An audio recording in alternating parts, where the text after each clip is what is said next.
Today on the Transplant Helper, we're going to be talking about your immune system, what risk you have as far as a transplant patient, and really the fact that you do have one. That is so important. Stay tuned. Hit the subscribe button and the bell notification to become part of the Transplant Helper community.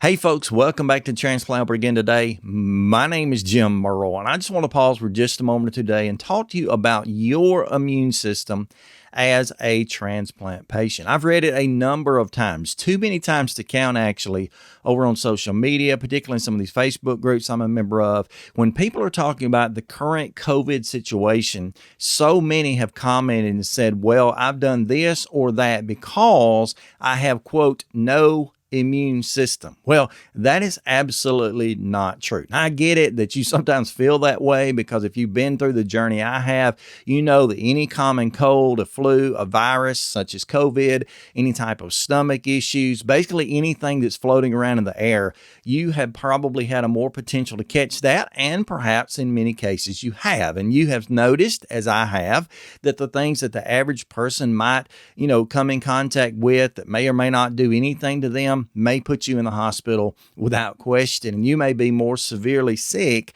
or more problematically sick than the next person. I've had it many times where the stomach virus, for example, has come through my household and it's taken people down for, 24 to 48 hours, sometimes as much as 72. The last time, which thankfully was 5 years ago, that I had the stomach virus, the stomach bug as we call it, I was down for 14 days in the hospital the first 7 days of that. So I get it that there is a huge, tremendous possibility that if and when we do get sick, that we may become severely ill. But that does not equate the fact that we have, quote, by others, quote, no immune system. As a matter of fact, when you are transplanted, just shortly thereafter, and for me, it was even right before I went back to surgery, your transplant teams more than likely gave you humongous doses of immunosuppressant type medication. Things like I'm on currently and remain on, like tacrolimus, also known as Prograf, things like mycophenolate, microfortic, things like Suremus, things like prednisone, other corticosteroids. All those things work together to bring down the immune response so that we do not reject our organs. And as long as we live, as technology stands the way it does at least,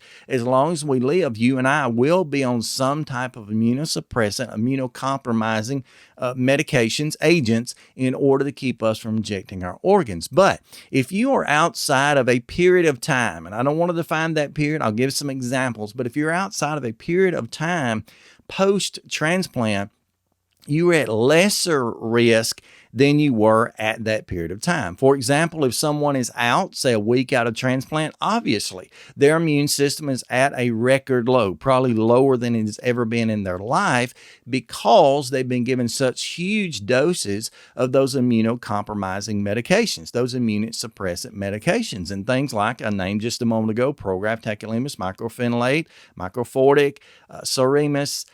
Those medications, prednisone being another primary of them, those things bring that system down. But as you get farther and farther out of transplant, and as those dosages come down lower and lower and lower, your risk for catching the common cold, for catching the flu, for catching COVID even, get lesser and less. Now, again, I'm not taking away from the dangers of COVID. The dangers are certainly there. I'm not trying to keep you from being concerned. You certainly should be.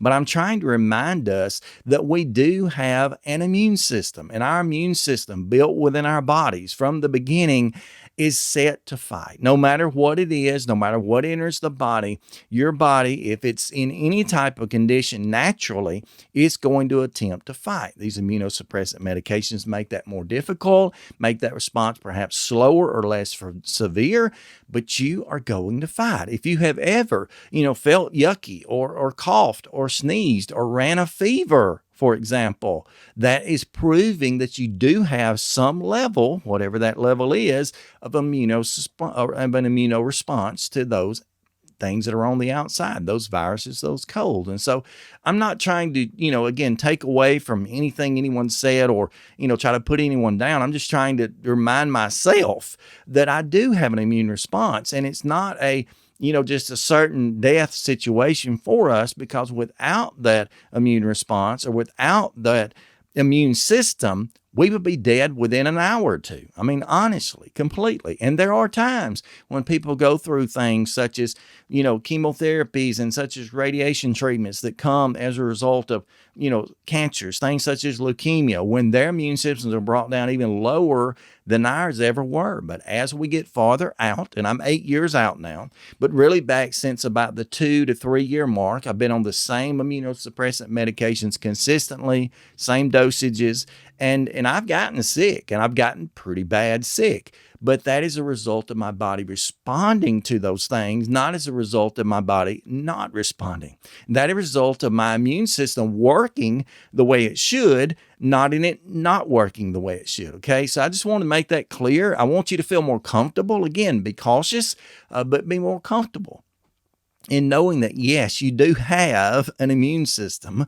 It does exist, and it is doing the best it can. Now, should you do things exterior to that to assist you? Yes. Masking up, washing up, gloving up.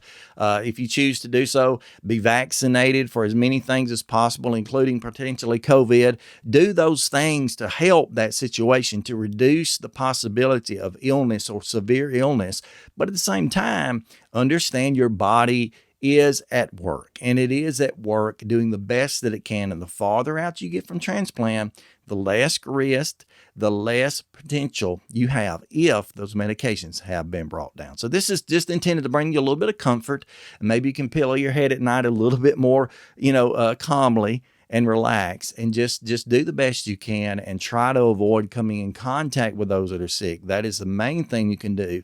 And then in turn, trust your body and your medical personnel. And more than that, I would say trust God above to carry you through difficult days. Thank you so much for joining me, folks. I hope that you'll continue to keep on keeping on. That's KOKO, keep on keeping on. And certainly, as always, I love you, and stay stronger, friends.